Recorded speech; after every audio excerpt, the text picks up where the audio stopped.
Hola queridos amigos, bienvenidos. Esto es Se desnuda la piel mini y es un placer en verdad muy grande para mí poder estar con ustedes. ¿Cómo les va? ¿Qué tal les toma esta Semana Santa en la cual aquí en México al menos, aunque supongo que en algunas partes del mundo se celebran días de índole religioso? Para ustedes esta semana hemos preparado una serie de temas que creo que serán de su agrado y espero que la participación de Oscox y su invitado especial les haya agradado, el reverendo. ¿Qué tal? ¿Qué les pareció? Por favor, déjenos sus comentarios. Yo les pido una disculpa ya que por cuestiones de salud pues me tuve que ausentar del podcast, pero creo que se quedaron en una muy buena compañía. El día de hoy el tema que nos ocupa es la literatura y en mi caso soy muy adicta a la poesía, así que les compartiré poesía de material de lectura en su serie Poesía Moderna en el número 68 y este viene dedicado a los imaginistas, des imagistes. Perdón por mi super francés. Este material de lectura está editado por la Universidad Nacional Autónoma de México en su Departamento de Humanidades y es de la Dirección General de Difusión Cultural. La nota introductoria es de Marina Fe, las traducciones son de Salvador Elizondo, Marina Fe y Josefina González de la Garza. En busca del poema. Entre 1914 y 1917, un grupo de poetas norteamericanos e ingleses, con Ezra Pound a la cabeza, publicó 4 antologías anuales que reunían poemas del mismo Pound: Hilda Doolittle, H.D., T. Hall, Marianne Moore, F.S. Flint, Richard Arlington, Edward Storer, Amy Lowell, John Gould Fletcher y William Carlos Williams. La primera, que aparecería en marzo de 1914 con el título The Imaginettes, incluía poemas de Kounos, Uffer, Woodward, Joyce y Cannell. Más adelante se incluiría también a D. H. Lawrence, quienes no pertenecían realmente al movimiento. En 1915 se publicaba su manifiesto y una quinta antología en 1930. Más que construir una escuela, el grupo buscaba reunir a jóvenes poetas interesados en una nueva poética y que consideraban necesario revitalizar el lenguaje simbólico. Para hacerlo tendrían que recurrirse, según ellos, a la rigidez clásica, a la impersonalidad y a la objetividad total, así como a otras formas poéticas como el tanka y el haiku japonés. La antigua poesía china y el verso libre de los poetas simbolistas franceses. El movimiento que T. S. Eliot llegó a considerar como el punto de arranque de la poesía inglesa moderna creó un reducido número de principios fundamentales que otorgaba a la imagen un valor primordial. Lo importante ya no sería la palabra, ni la frase, ni el verso o la estrofa constituirían una unidad, sino que la forma sería la del poema mismo como totalidad. Flynn explicaba en su artículo Imaginettes de la revista Poetry, su única tarea era escribir siguiendo las reglas de la mejor tradición, aquella de los grandes escritores de todos los tiempos. Safo, Cátulo, Villon. Parecían no lograr tolerar la poesía que no hubiera sido escrita conforme a estos preceptos y no aceptaban como excusa la ignorancia de dicha tradición. Tenía unas cuantas reglas creadas solamente para ellos y que nunca habían sido publicadas. Estas eran: tratamiento directo de la cosa, sea subjetiva u objetiva. No utilizar nunca una palabra que no contribuya a la presentación. Respecto al ritmo, componer de acuerdo a la secuencia de la frase musical y no a la del metrónomo. Esto fue citado por Peter Jones en Imaginettes Poetry, Great Britain, de Gran Bretaña, en 1972, página 129. Y Pound, por su parte, recomendaba en A Few Downs Be and Imagines lo que no debería hacerse. No utilizar palabras o adjetivos superficiales que no revelen algo. No repetir en versos mediocres lo que ya se ha dicho en buena prosa. No usar ningún adorno, ni siquiera un buen adorno. no estropear la percepción de alguno de los sentidos tratando de definirla en los términos de otros, no pensar que el arte de la poesía es más sencillo que el arte de la música. Esto fue en la revista Ibid, página 19. Sin embargo, las reglas de Flynn y los nos de Pound nunca fueron normativos, ya que desde un principio la tendencia del nuevo movimiento era contraria a la rigidez tradicional, a toda permanencia, a toda limitación. Se buscaba la variedad, la irregularidad, lo inmediato. Como los pintores impresionistas, los imaginistas querían aprender lo momentáneo de la imagen. Los imaginistas querían aprender lo momentáneo de la imagen, esa primera marca que consideraban la fuente de toda experiencia verdadera. Casi todos conocían las teorías de Bergson y estaban convencidos de que la poesía, vehículo de la intuición, podría revelar un misterio, una potencia susceptible de encarnar en algo más que una idea hasta ser palabra, logos, lo inefable, dentro de una lógica de la imaginación. Sin metro ni rima, sin narración, sin abstracciones, el poema imaginista tendría que vincular orgánicamente el ritmo y la imagen, y esta última sería, como eran en los ideogramas chinos y posteriormente en los caligramas de Apollinaire, más plástica que musical, imagen que es sobre todo evocación. The imagine itself is the speech. Así, según Horn, la nueva poesía no sería aquella en la que la inspiración se hubiera emancipado de las restricciones de rima y metro. Consideraba que el verso libre requería de una forma que tenía que ser controlada por la experiencia interior de esa primera imagen o impresión. Por eso Pound insistía en la importancia del ritmo, que al acompañar al significado daría mayor libertad y expresividad al poema. Un ritmo absoluto que en la poesía corresponde exactamente a la emoción o a la sombra de la emoción que quiere expresarse. La comunicación que busca el poeta es aquella anterior al lenguaje y que se produce por la asociación de imágenes en el pensamiento. Pero no se trata de un proceso racional, sino por el contrario, es necesario eliminar toda lógica formal, toda abstracción, todo comentario moral. Recordemos el poema de Pound en una estación del metro. Las caras que aparecen en la multitud, pétalos en una negra rama mojada. Como el haiku, se invita a la relectura y a la meditación, ya que todo el contenido humano parece solo de manera implícita en la imagen. El poema Naturaleza muerta, la imagen espejismo de la imaginación, tiene una significación múltiple, no pertenece a ningún sistema ni lo crea, sino que funciona como las variantes en el álgebra. Como Freud, Jung, Fraser y Krauss, también los imaginistas buscaban el elemento subconsciente en la imagen y en el símbolo, pero, a diferencia de los simbolistas franceses, establecieron entre ambos una relación de ambivalencia. Consideraban que en lugar de referirse a un más allá, el símbolo debería volver al más acá de la experiencia, a la literalidad, a un mundo permanentemente distinto al de las meras apariencias.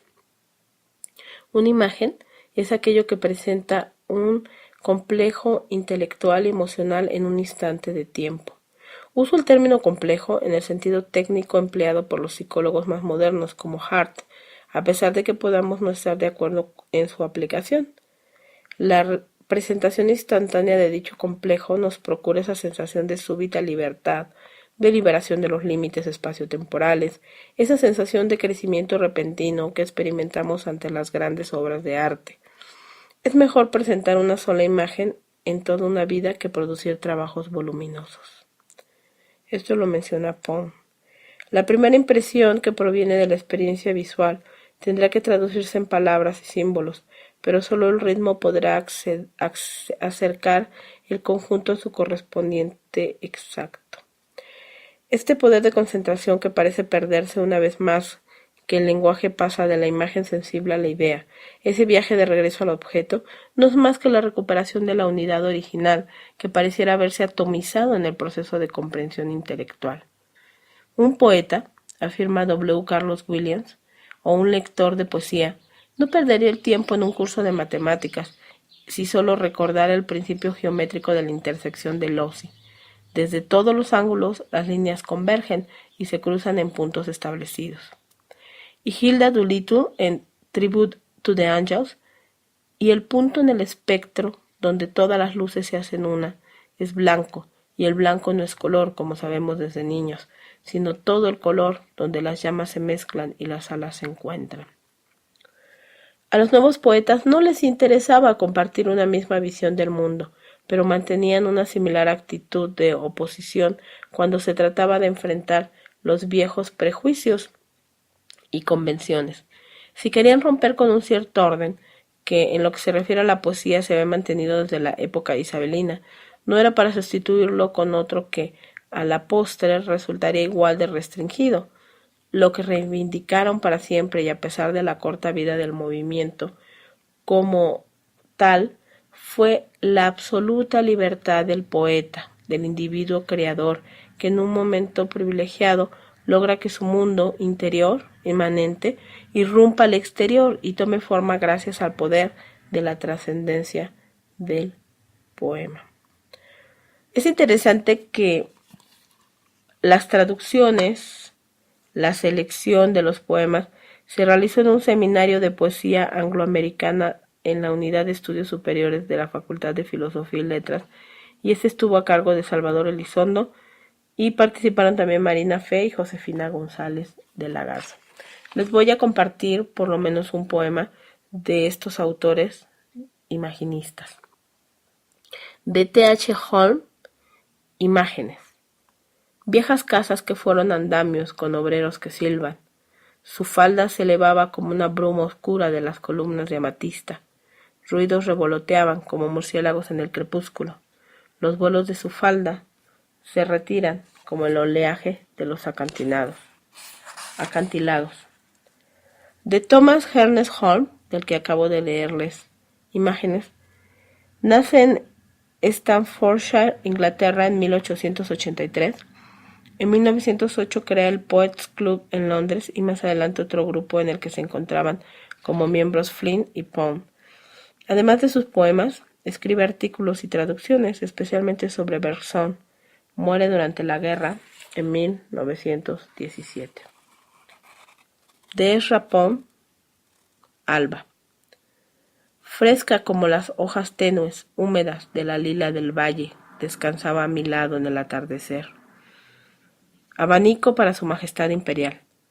Oh, abanico de seda blanca, claro como el hielo en la hoja de pasto, también a ti se te hace a un lado. El encuentro. Mientras ellos hablaban de la nueva moral, sus ojos me exploraban, y cuando ya me iba, sus dedos eran el tejido de una servilleta japonesa de papel. ¡Qué belleza! De Ezra Loomis Pound, nace en Idaho, Estados Unidos, en 1885, publica su primer libro de poemas en 1908 en Italia, y ya en Londres publica varios otros antes de la creación del movimiento imaginista.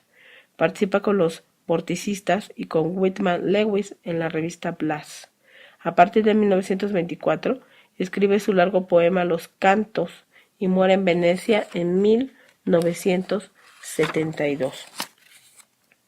De D.H. Lawrence, El caballo blanco. El muchacho camina hacia el caballo blanco a ponerle el rosal, y el caballo lo mira en silencio. Tan callados están que están en otro mundo. Verde. La aurora era verde manzana, el cielo vino verde alzado al sol, era la luna un pétalo dorado en medio. Abrió los ojos y brillaron verdes claros como flores deshojadas, por primera vez vistos, ahora por primera vez. David Herbert Lawrence, hijo de un minero, D.H. Lawrence, nace en Nottinghamshire en 1885.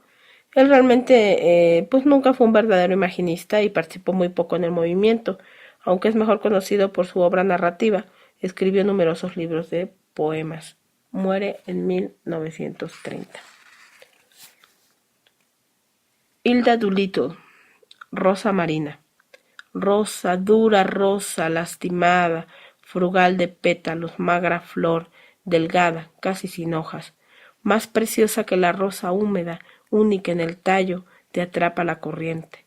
entumida, con pequeñas hojas, arrojada a la arena, vuelas con el rizado polvo que lleva el viento. Puede la rosa aromática resumar esa fragancia acre endurecida en una hoja. De Hilda Doolittle, conocida como HD en el movimiento de los imaginistas, ella nace en Pensilvania en 1986, participa en la revista Egoist junto con su esposo Richard Arlington, gana el premio de poesía Helen Hare Livingston en 1938 y es la primera mujer en recibir la medalla al mérito de la Academia Americana de Artes y Letras en 1960. Ella muere al año siguiente. Marianne Moore. Eres como el producto realista de una búsqueda idealista de oro al pie del arco iris.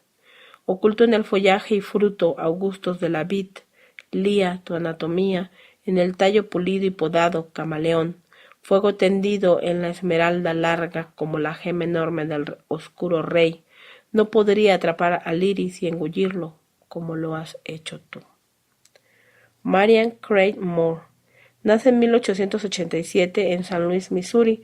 Participa en el movimiento imaginista al publicar algunos de sus primeros poemas en la revista Egoist, pero nunca llegó a ser parte integrante del grupo.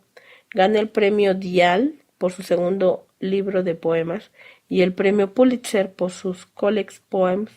Ella muere en 1972. James Joyce. Oigo un ejército.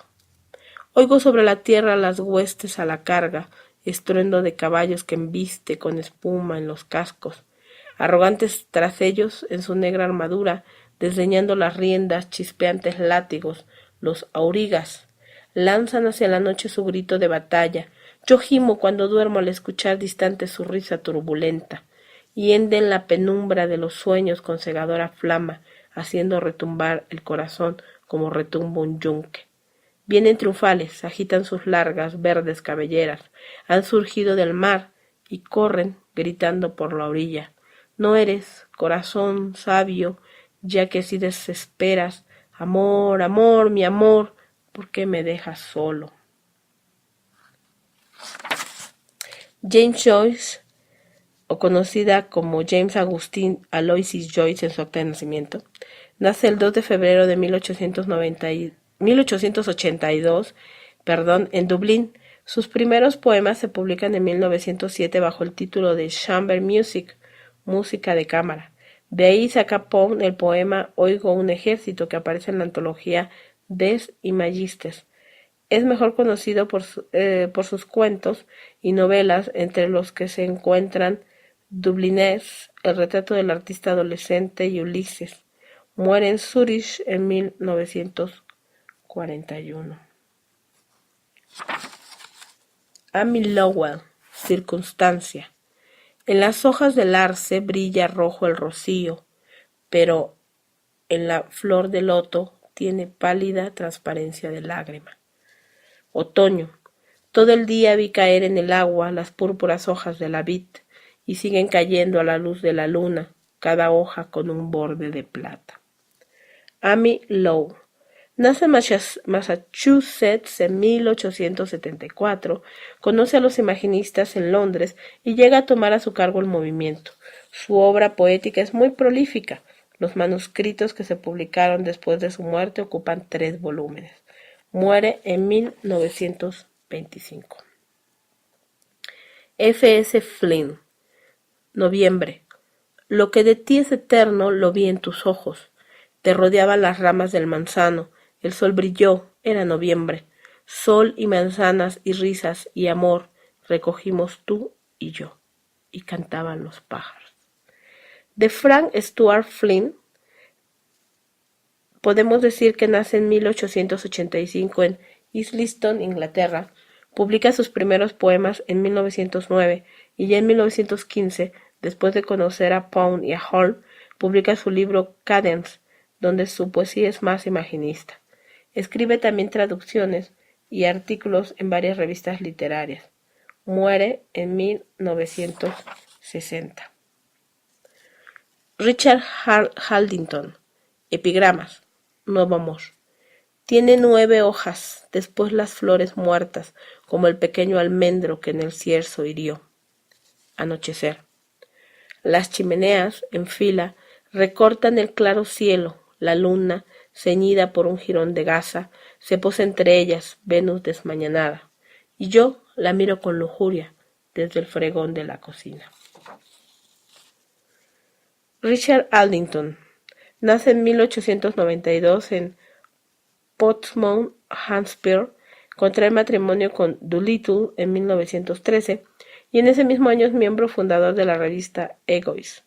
También participa con Ezra Pound en la revista Blast. Además de poesía, escribe novelas y ensayos. Él muere en 1962.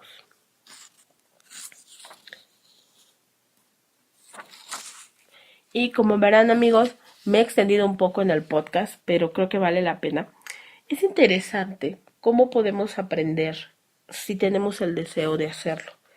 Esta colección de materiales de lectura que fue editado por el Departamento de Humanidades de la Dirección General de Difusión Cultural de la UNAM es profundamente interesante. Les voy a dejar la liga en el blog para que por favor pasen y de ahí lo tomen, para que ustedes lo lean con más calma. Yo solo les compartí un poema por autor por el tiempo, pero ustedes pueden darse tiempo de leerlo y además lo interesante, que también es pues de hacerse notar, es que viene el poema en el idioma original y viene la traducción. Esto nos permite darnos una idea de cómo era la poesía de los imaginistas y aunque fue un movimiento que no duró mucho, definitivamente dejó su huella y nos regala obra de estos autores, la cual yo creo que es muy, muy interesante y muy importante. ¿Sí? Les dejo un gran abrazo. Todavía sigo un poco enferma de la garganta, lo cual me impide que haga muchas inflexiones con la voz y no lo hago por temor a que me dé un ataque de tos. Pero es un placer estar nuevamente con ustedes. Fabulosa semana, disfrútenla, descansen y por favor compartan con nosotros. Si el día de ayer hablaron de los celos, si tienen alguna duda, con todo gusto pasen por el blog. El productor nos hizo el favor de dejar algunas ligas de ayuda y también bajen el podcast. Normalmente lo dejo en Spreaker, pero el lugar donde se va a quedar es iVoox. Y si no quieren tener problemas de estar buscando dónde se queda, pueden suscribirse directamente al iTunes. Sí, pueden suscribirse a nuestra liga y ahí les va a avisar cada que haya un podcast nuevo. Soy @pieladentro, soy Se Desnuda la Piel, soy Claudia Contreras y me da mucho gusto estar aquí. Soy una persona feliz. Hasta la próxima.